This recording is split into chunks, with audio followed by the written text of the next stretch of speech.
personas que hacen un Linares mejor.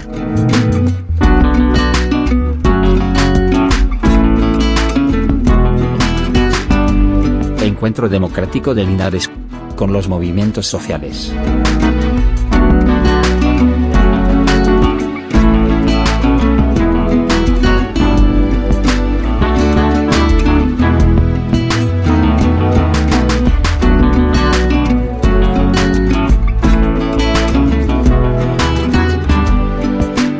Bienvenidos compañeros y compañeras a una nueva edición de el espacio Personas que hacen un Linares mejor. Esta ocasión me ha tocado a mí, cosa que no va a ser habitual, pero creo que la ocasión lo merecía. Cuando yo tenía 5 años, como supongo que a todo el mundo que sea de mi generación, yo soy del 73, ya voy para los 51, me llevaron mis padres al colegio y te dejaban allí en la puerta de un aula en la que yo me encontré a un personaje. No sé perfectamente que no he dicho persona, he dicho personaje, porque la verdad es que era todo un personaje. Y debo decir que gracias a él soy lo que soy ahora mismo, gracias a él, gracias también a mi padre, que en cierto sentido ideológicamente también algo me enseñó. Y bueno, pues me refiero a vuestro compañero de múltiples guerras, porque a todas las guerras se apunta, Antonio Martínez Lara. Buenas tardes, Antonio. Buenas tardes. Antonio Martínez Lara nace en el año 48 en la ciudad de Úbeda. ¿Y qué primeros recuerdos tiene él de infancia? Aparte de la explanada y la panadería, que supongo que el olor a pan sería de tus primeros recuerdos. Sí, efectivamente, mis recuerdos son prácticamente los que has dicho. Efectivamente, yo nací en una familia muy modesta, aquellos eran tiempos difíciles y recuerdo casi todo liado entre lo que era el sacrificio de vivir en una industria, un trabajo familiar, que era la panadería de mi padre, que compartía con otro trabajo también en la Safa de Úbeda, en la que era maestro panadero. Ello era un sacrificio permanente y mi infancia está rodeado de esa situación muy modesta en la que cuando éramos niños nos hacían crecer y ser responsables pronto. En aquellos tiempos era ineludible, había, digamos, todavía el recuerdo más presente que hoy en día de lo que había sido el enfrentamiento, y había familias de dos clases: las familias que lo sentían con el corazón y las familias que hacían como lo sentían, aunque luego de puertas adentro fuese otro tema. ¿Qué tipo de familia te encuentras tú en ese sentido? Hombre, la familia que yo me encontré es primeramente en aquellos años 50, 60, que tiene la primera misión de supervivir. Y efectivamente ese supervivir no quería decir que se negara también ir algo más allá de poner el pan encima de la mesa cada día, sino también la idea de no pisotear a nadie dentro de lo que se puede. ¿A qué? Luego, después supongo que como tu niño, pues al final, de una forma u otra, antes o después fuiste a la escuela, y es una pregunta obligada, habiendo tú sido maestro profesionalmente durante toda tu vida. ¿Qué escuela recuerdas tú de cuando eras niño? Pues yo recuerdo una escuela en la que fundamentalmente, primero, son varios maestros de los que pienso, y es muchas veces la desgracia que tenemos los maestros que no hemos tenido una formación como maestros como tales, y entonces lo que hacemos en general es recordar a los maestros que fueron nuestros maestros, y de ahí se toman algunos modelos. Entonces yo estuve en la Safa porque allí trabajaba mi padre también como maestro panadero, tenía también su panadería en la que había estudiantes, había trabajadores que aprendían a ser panaderos, y en la propia SAFAP había pues siempre el ambiente nacional católico que reinaba por entonces todavía. Salíamos de la escuela y luego íbamos cantando por un espacio que había por allí con un tinte nacional católico que hacía que fuéramos ya también casi militantes de aquel espíritu. Pero dentro de eso, aparte de eso, sí yo reconocía bastantes maestros que fundamentalmente eran personas que eran honrados y que querían hacer ciudadanos con todas las limitaciones que había por allí. Recuerdo varios maestros, entre ellos pues también don Juan Pascual, que era un buen escritor, era un amante también de la escritura e incluso de la poesía, y pese a su pensamiento más o menos franquista y religioso, admiraba a Antonio Machado, e incluso tenía una cierta fe por informarnos, a pesar de la distancia, del mundo que corría a nuestro tiempo. Y hablaba pues también, yo recuerdo que nos informó allí que en tal momento había muerto en un accidente de tráfico el matemático Gallego Díaz. Era una persona de una familia que ha seguido teniendo relaciones en Úbeda, que estaba exiliado, era republicano y no estaba en Úbeda, pero seguía siendo español, y a los españoles, aunque fueran de... Lo que tampoco es frecuente que en la escuela de entonces se hablara de la realidad que estaba pasando. Y eso sí es algo que destacaba pese a las limitaciones que se veían entonces. Cualquiera que te conozca, sabes que no eres pez de nadar donde la corriente te lleve, pero supongo que eso no se nace, eso se hace. ¿En qué momento de tu vida recuerdas tú que empezaste a tomar, digamos, conciencia social del mundo en el que te movías, las carencias, las realidades y sobre todo qué personas fueron las que fueron poniendo esa semilla que dieron luego con el tiempo a un pez que le gusta ir contracorriente? Yo creo que, en fin, de alguna manera la persona viene a este mundo con una mentalidad, o sea, hay alguien que desde chico es rebelde. Y yo siempre no me he creído las cosas porque te lo digan. He pedido siempre explicaciones y por qué. También me crié en un ambiente, en la panadería. Mi madre era una buena conversadora y la gente, y yo desde chico incluso me ponía a observar lo que la gente hablaba y aprendía yo mucho. Ahí iba almacenando una serie de criterios que me servían para formar el mío, y entonces no me dejaba llegar, lo observaba todo, pero dentro de todo siempre empecé a tener mis filtros. Esto me gusta más o esto me gusta menos. Bueno, vamos a pegarle una patada al calendario para adelante. ¿Cuándo descubre Antonio que quiere ser maestro? ¿O cómo descubre Antonio que quiere ser maestro? Quizá a lo mejor habría que preguntar cómo llega a esos estudios, porque a lo mejor si te hubiesen dado a elegir no hubiesen sido eso. No lo sé. Yo probablemente han sido varias circunstancias las que se dieron para querer ser maestro. Efectivamente, incluso en la propia provincia de Jaén, la salida más inmediata podía ser o maestro o perito, porque entonces no había aquí universidad, había alguna escuela universitaria. Precisamente en Úbeda había también la escuela universitaria del profesorado, y sigue estando, pero la gran mayoría se dirigía a Jaén Capital y eso. Pero también en el caso pero en fin, ya sean los modelos de personas que ha tenido, la necesidad de aprender, la cuestión de romper también con esa enseñanza única, y pues llegaba también incluso como respuesta a eso.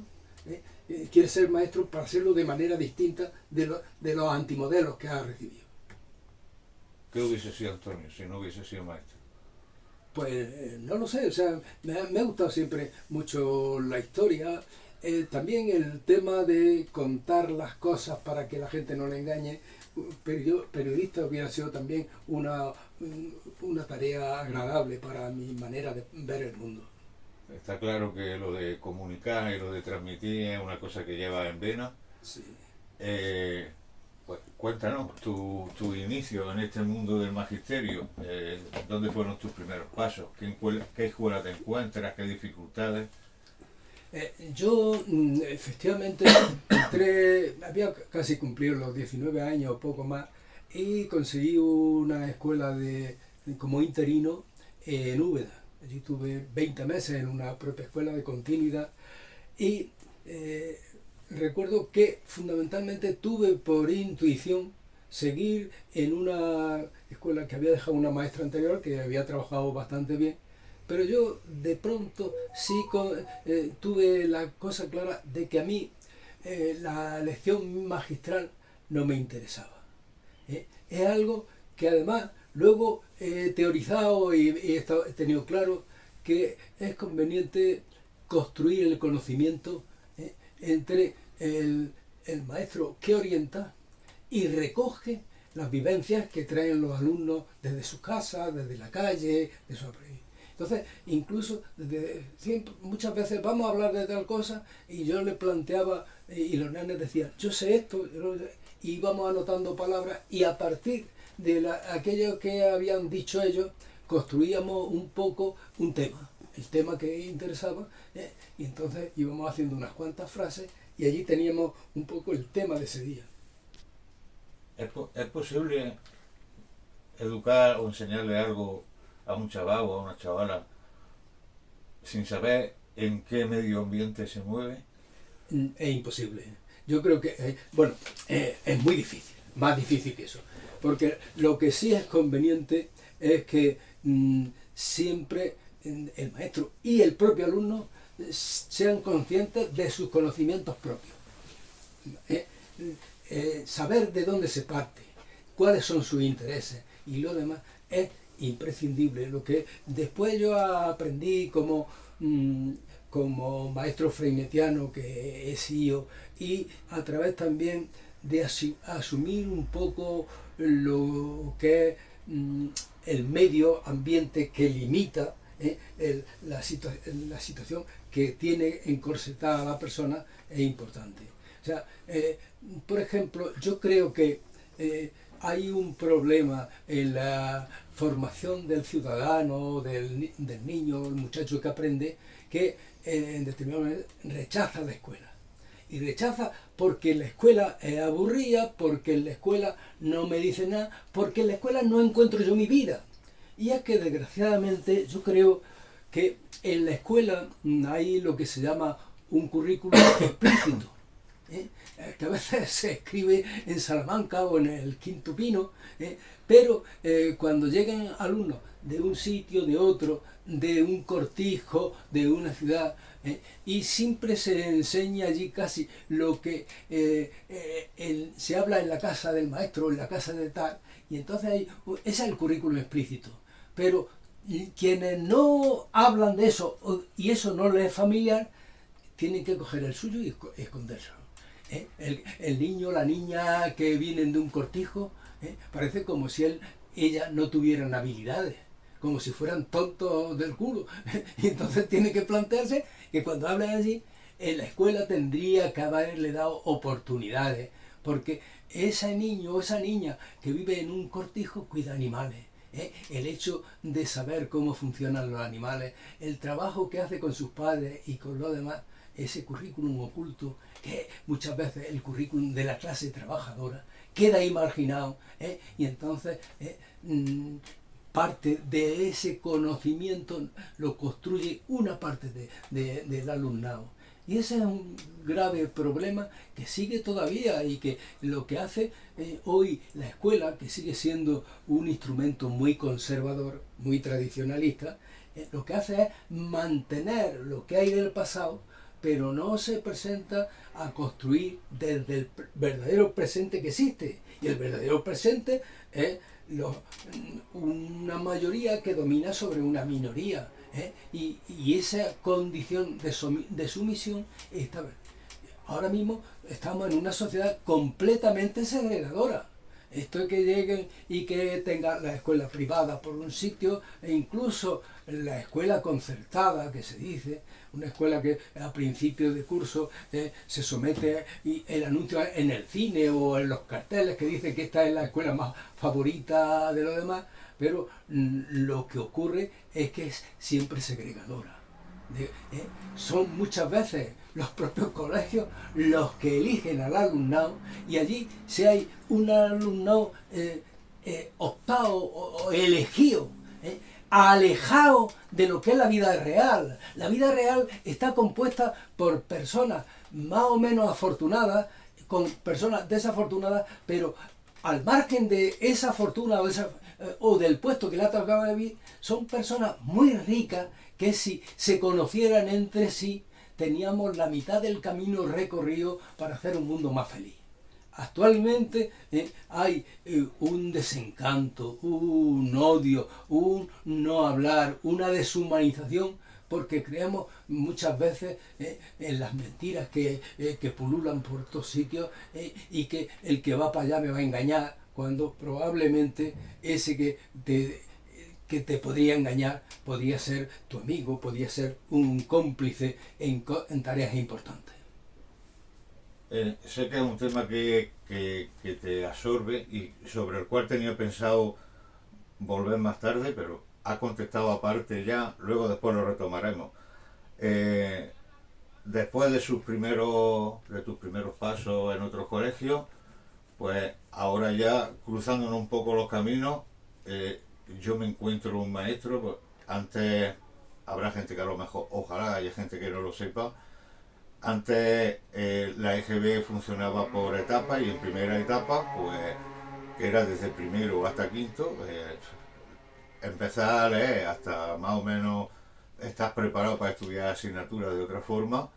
Era con un solo maestro todo el día, desde las 9:30 hasta las 12:30, y desde las 3:30 hasta las 5:30, si no recuerdo mal. Más luego después el chorreo de actividades extraescolares que tuviese y eso. Yo me encuentro ahí, como he dicho antes, un personaje, un maestro que salía a la palestra, como decía, a explicar en la pizarra, y que era, cansaba verlo, moviendo de un sitio a otro, gesticulando, exagerando, gestos, y nosotros pues organizados nunca en pupitres, ni de dos en dos, ni en fila, siempre hemos estado en grupo. Teníamos una parte del aula que era una biblioteca donde él llevaba sus libros, y si alguno tenía algo pues también se añadía. El rincón de la imprenta, porque nosotros a principios de curso las madres que tenían los chiquillos con don Antonio se ponían muy contentas, porque Antonio no quería libros de texto. Los libros no los fabricábamos nosotros, una imprenta tal. Y yo sé que toda esa serie de cosas, como por ejemplo el ver la educación física como una educación integral, no que los niños jueguen al fútbol y las niñas salten la comba, y esa forma de organizar el aula y de organizar el trabajo en el aula, yo sé que iba contracorriente. En el centro no había ningún otro maestro que mínimamente se pareciese, y lo que encontré en segunda etapa fue ya hasta un shock. Yo con el tiempo pienso que esa forma diferente con el resto de tus compañeros, porque no dejan de ser compañeros de trabajo con los que tienes que compartir un claustro, reuniones, etcétera, tú sentías un rechazo, una cierta resistencia por la comunidad de enseñantes hacia la nueva ola que venía con ideas nuevas, pero ya casi transgresoras como tú. Bueno, efectivamente, entre esas personas pues había muy buenas personas, e incluso muy interesadas en hacer bien sus cosas. Lo que ocurre, en fin, que yo di con compañeros fuera de la escuela. Yo hacía la guerra como uno solo, mientras que yo me juntaba de vez en cuando para compensar esa soledad en los grupos pedagógicos, en el grupo de Linares, Mengíbar, y llegaba allí y allí me alimentaba e incluso fundamentaba y sacaba siempre nuevos instrumentos, y a partir de el aprendizaje fundamental que había tenido con la teoría y la práctica que venía haciendo, porque indagamos un poco cómo se educaba en la República y todo eso, y metodología que llamábamos de renovación, pero que afortunadamente existía de hace mucho tiempo. Lo que pasa que no dejó de ser revolucionaria durante mucho tiempo, porque no estalló, no se hizo general, era siempre una minoría, y en ese sentido...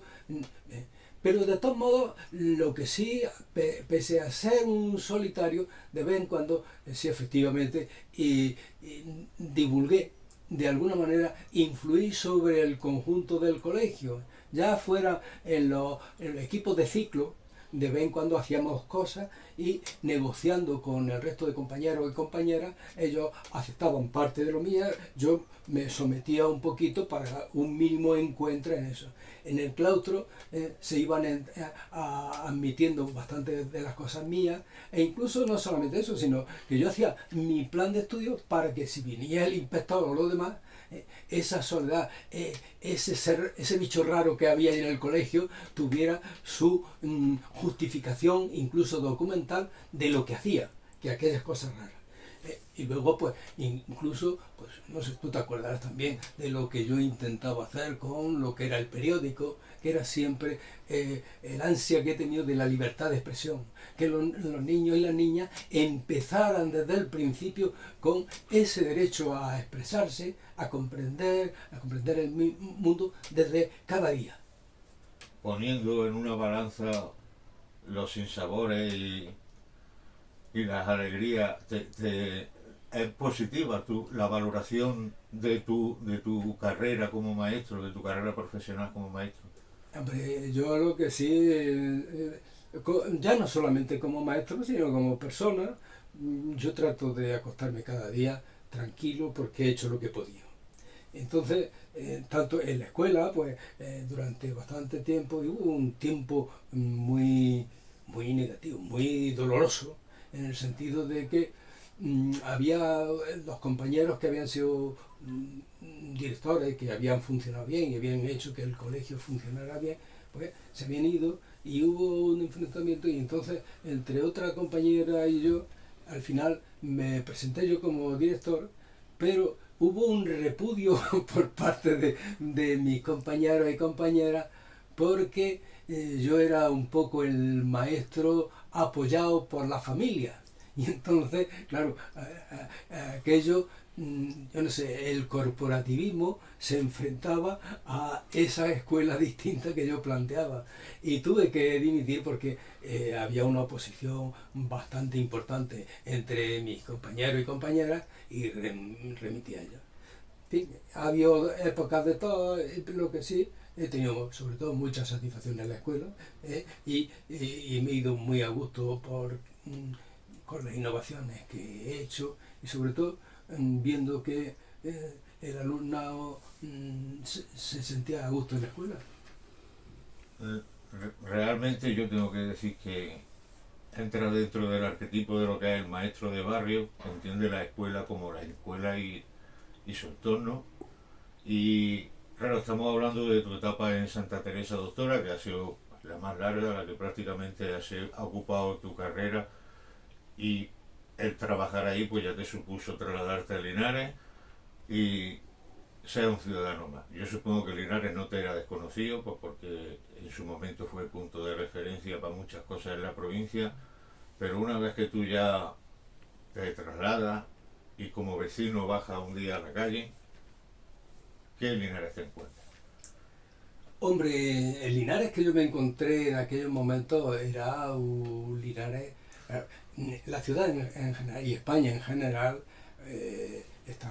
Yo llegué aquí a Linares en el curso 76-77, Por cierto, había una huelga de Santana, pero aún así quedaba todavía un poco la esperanza de la transición, que aquella democracia por la que habían soñado y la gente, mucho lo que yo había oído en la Pirenaica, en casa de mi padre y lo demás, por las noches poníamos para enterarnos un poco lo que ocurría en Francia, en la BBC de Londres, en Radio París y todo eso.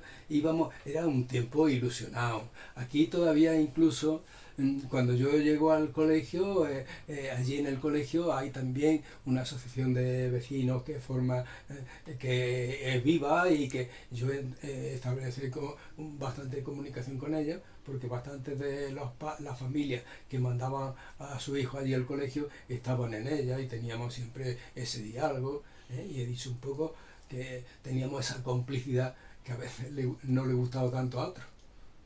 Yo sé que eres hombre de llegar, donde llegas te pones el mono y lo que ves que hay que hacer, y si no lo preguntas, y realmente sería larguísimo hacer un resumen de tu recorrido, tanto de militancia política como de militancia en organizaciones de educación, como organizaciones sociales.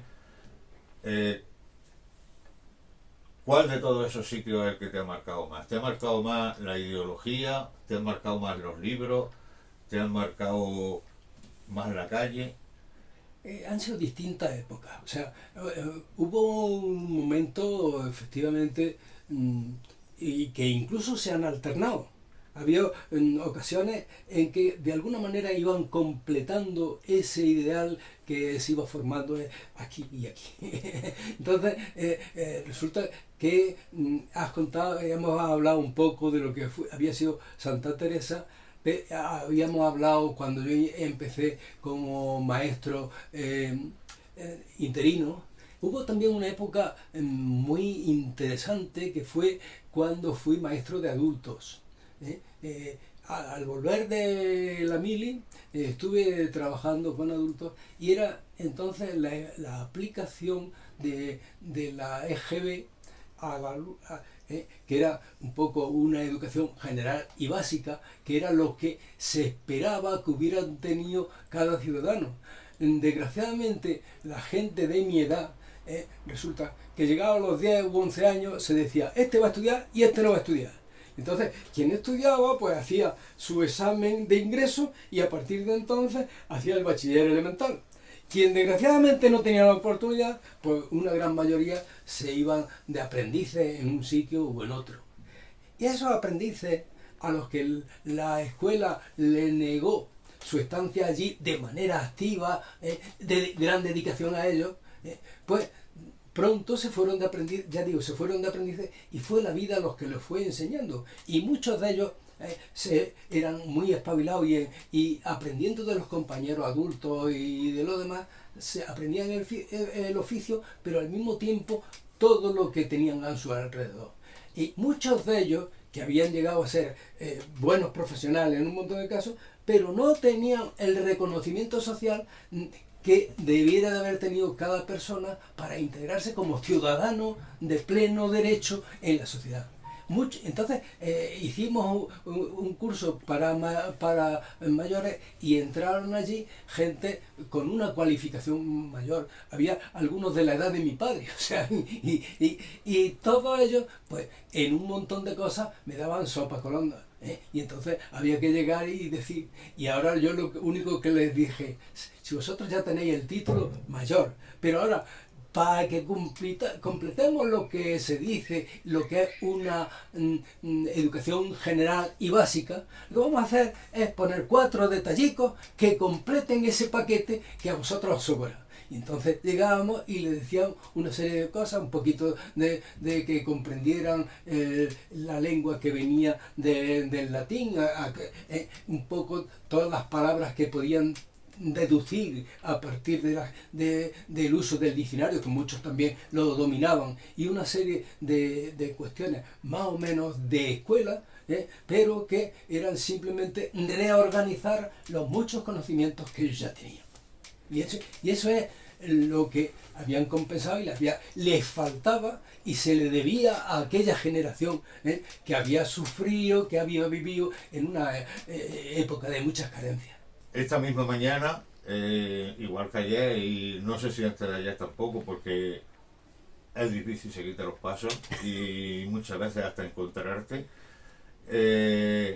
ha estado de marcha con el tema de la plataforma de la sanidad, pues en preparación a la manifestación que hay convocada. Espero que asistamos todos el día 6, el sábado, ¿no? El domingo, en Jaén. Sí. Hay que hacer un esfuerzo para ir a Jaén el domingo. Quiero decir, era una persona que a día de hoy sigue al pie del cañón, y bueno, y que fuese eso lo único que hace. Yo sé que tiene muchísimos frentes abiertos y no te voy a preguntar por uno en concreto. Yo sé que nos encontramos muchas facetas de ti, y cuéntanos más o menos, o por encima, resumiendo un poco, qué es de tu vida. Sí, bueno, yo creo que el reto principal que tengo ahora, porque entiendo que es importante para las generaciones en que vivimos, es la defensa de lo público. Esta mañana, como bien has dicho, estábamos, aunque somos pensionistas, como pensionistas y como usuarios más frecuentes de lo que es la sanidad, pues hacemos la marcha esta para apoyar a las movilizaciones que hay en toda Andalucía en el conjunto. Ahí eso. En ese sentido, estoy siempre, ahora mismo, me parece que es primordial. El problema más urgente que tiene nuestra sociedad y la sociedad mundial en general es que encontremos incitaciones, retos que nos aúnen. Y el reto que nos aúne es precisamente la ayuda a lo público, que no termina ni en España ni en la ciudad, sino incluso a nivel mundial. Actualmente, ojalá, desgraciadamente, están rompiendo las Naciones Unidas, que podía ser un poco el concilio del conjunto de los países para ponerse de acuerdo y encontrar la felicidad pública de todo el pueblo, de toda la humanidad, para que la gente viviéramos en paz. Luego, eso se traduce permanentemente pues, contra la privatización que se está haciendo, contra la verdad que se está rompiendo porque se han privatizado hasta las mentes de las personas, y es imprescindible luchar contra todas las trabas que se ponen a la manera de vivir de las personas y de la ciudadanía. Y entonces, en ese sentido, me importa muchísimo, por ejemplo, el tema de la laicidad, el laicismo, porque creo, ya hoy hay un movimiento importante que es el feminismo, hay el otro, la ecología, y todo eso son parcelas interesantes, pero lo que es el patriarcado, las trabas que siguen todavía existiendo del franquismo, y sobre todo todavía la tradición bíblica, el mismo concepto de trabajo como castigo bíblico, eso es un contrasentido.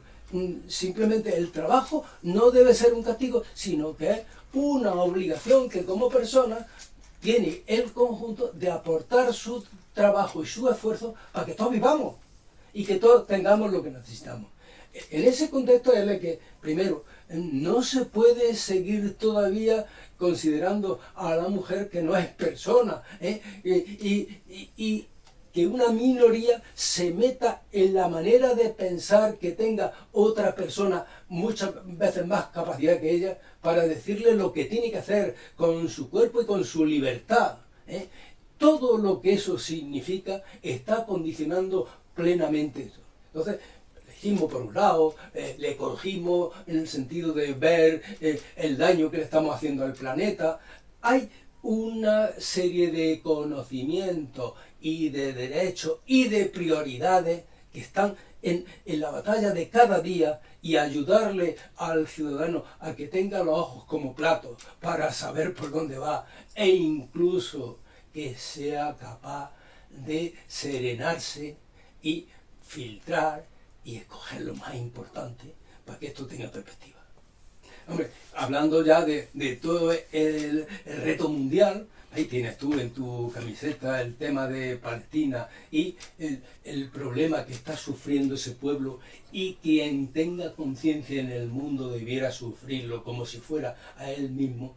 Eso es importante y es un reto inmediato cuando decimos concitarnos, convocarnos para vivir, preparar nuestro futuro. Eso es lo que yo encuentro en cada momento. Bueno, yo creo que las entrevistas siempre hay que terminarlas de forma positiva, y siendo un maestro, pues creo que sería importante terminarla con una enseñanza, y qué mejor enseñanza que un consejo. Me gustaría que nos aconsejase a todos un libro, una película y una canción. Yo lo que tengo muy claro hoy es que es a Antonio Machado. No te voy a decir, puedo hablar de sus poesías, puedo hablar de su prosa a través de el personaje que él interpretaba, y a partir de ahí, con su frase, que la mejor cualidad que se puede encontrar en una persona es la de ser persona. Eso que contiene el humanismo viene a resumir un poco lo que acababa de decirte ahora. Canciones, ¿no? La música me gusta, pero tengo muy mala memoria musical y no recuerdo estrictamente. Hombre, la de La Bordeta, habrá un día en que todos recordemos que hay libertad.